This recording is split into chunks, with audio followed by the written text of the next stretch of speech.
नमस्कार दोस्तों, आज संडे है और आज हम कुंडली अध्ययन कर रहे हैं। और ये जो कुंडली है इनका नाम है कृष्ण कृष्ण नाम है इनका, और ये वाराणसी उत्तर प्रदेश में इनका जन्म हुआ है।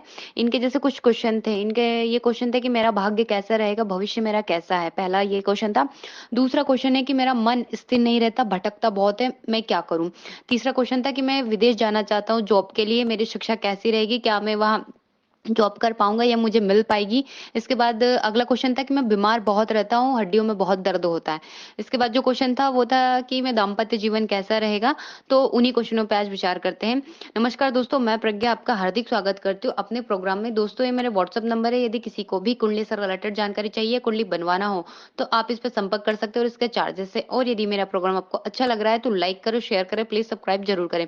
दोस्तों, इनकी जो कुंडली है मकर लग्न की कुंडली है, लग्नेश गए हैं जो 12वें भाव में बैठे हैं।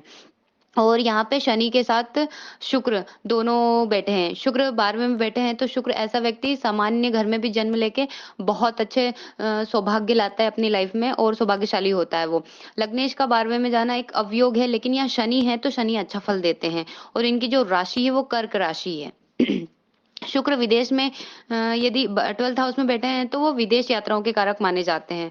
और वर्तमान में इन्हीं की महादशा इनको चल रही है। साथ ही शुक्र इनके पंचम भाव के साथ ही दशम भाव के भी मालिक होते हैं, मतलब शिक्षा के भी मालिक है और कर्म के भी मालिक हैं शुक्र। और इसके साथ ही इनका क्वेश्चन था कि मन बहुत भटकता है, तो मकर लग्न में राहु है। लग्न में राहु है तो कहते हैं कि ऐसा व्यक्ति अपने पितरों में से ही आया होता है। दूसरी बात यह है कि राहु लग्न में होना, सारी जिंदगी हनुमान जी की साधना और शिव साधना आपको करनी होती है। लग्न में राहु है तो भटकाव तो बहुत ही देता है, एक जगह टिकने नहीं देता। दूसरी बात यह है कि चंद्रमा के साथ केतु बैठकर ग्रहण दोष बना रहा है, तो चंद्रमा हमारे मन का भी कारक होता है। और जो भटकाव है आप देख सकते हैं कि लग्नेश में भी लग्न में भी राहु है और चंद्रमा केतु की युति है, मतलब मन भी पूरा डैमेज है यहाँ पे। उसी के साथ ही सूर्य स्ट्रांग हो तो बहुत अच्छी कंडीशन हो जाती है। वैसे इनका सूर्य स्ट्रांग है, फिर भी बैलेंस करना बहुत ज़रूरी है। वैसे यहाँ पे इनके लाभ भाव में बुधादित्य योग बना हुआ है, तो वो बहुत बेस्ट है। पंचम भाव पंचम भाव ज्ञान का भाव होता है। और इसके साथ ही तो पंचम भाव पर सूर्य की दृष्टि पड़ रही है, तो वो शिक्षा बेस्ट दे देते हैं। जो मंगल है दशम भाव में बहुत कारक माने जाते हैं। सूर्य भी दसम और एकादश दोनों में कारक माने जाते हैं। और दशम मंगल होना बहुत श्रेष्ठ योग है, बली अवस्था में बैठे हैं। इसके साथ ही शुक्र है जो 12वें भाव में कारक होते हैं, शनि भी कारक होते ही है। तो ऐसे छठे भाव पे दृष्टि पड़ रही है शनि की, तो इनके जो शत्रु भी होंगे ना, तो इनका कुछ बिगाड़ नहीं पाएंगे मतलब। और इसके साथ ही गुरु जो शिक्षा के कारक होते हैं, तो थोड़ा यहाँ से प्रॉब्लम देता है, पर इतना नाश नहीं करते हैं गुरु भी किसी भी कुंडली में। छठे भाव में होकर यदि वो सूर्य अकेला बलवान हो ना कुंडली में, तो फिर बोलते हैं ना राजा स्ट्रांग हो तो प्रजा अपने आप हैंडल हो जाती है, तो वैसा ही है। तो यहाँ पे थोड़ा-सा हमको सूर्य को स्ट्रॉन्ग करना ही पड़ेगा, क्योंकि सूर्य इनके अष्टम भाव के मालिक होते हैं, जो लाभ भाव में जाकर बैठे हैं।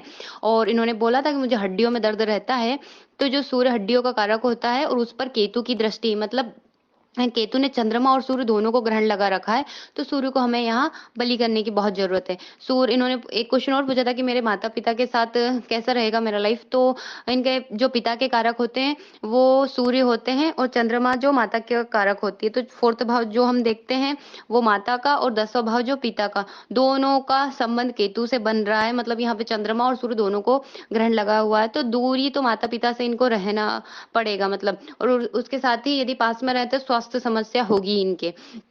पंचम भाव जो प्राथमिक शिक्षा का भाव है, उच्च शिक्षा का भाव हमारा भाग्य भाव नवम भाव है।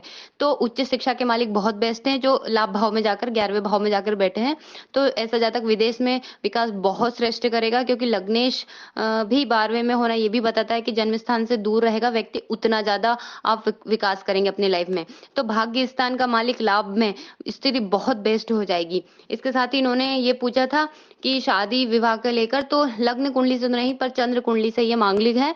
और इसके साथ ही सप्तम भाव में केतु और चंद्रमा है, तो थोड़ा-सा आप कुंडली मिलाकर करें तो बहुत अच्छी बात है। और इसके साथ ही सूर्य को रोज जल जरूर चढ़ाना है, क्योंकि सूर्य को बहुत स्ट्रांग करना है यहाँ पे। और हो सके तो आदित्य हृदय का पाठ करें। और इन्होंने बोला था हड्डियों के दर्द के लिए तो सूर्य नमस्कार बहुत बेस्ट है। और इसके साथ ही लग्न में राहु है, तो ये हनुमान और शिव की साधना तो आपको करना ही पड़ेगा। धन्यवाद दोस्तों, कुंडली इनकी बहुत अच्छी है।